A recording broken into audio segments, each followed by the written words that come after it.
ลาวอยู่รถไอแลนด์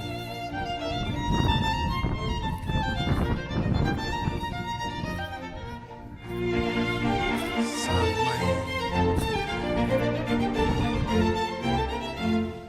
ลาวสามไม้บ่อน้ำ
พุทธา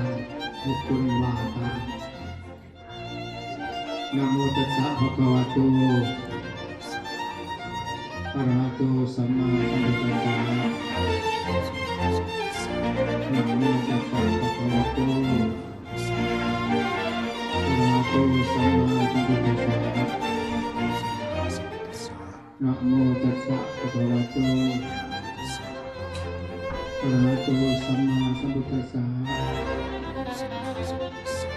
อิทังเมตานังอานังเมปริสุทธังวิภานังปรมังสุขังวิภานะปัจจโยโหตุวัตถุทานของพวกน้อยทั้งหลายอันเป็นบริสุทธิ์ดีในวันนี้ขอจะเป็นของทานอันประเสริฐและเป็นผลนำมาเพื่อความเพื่อความสุขเพื่อความเจริญ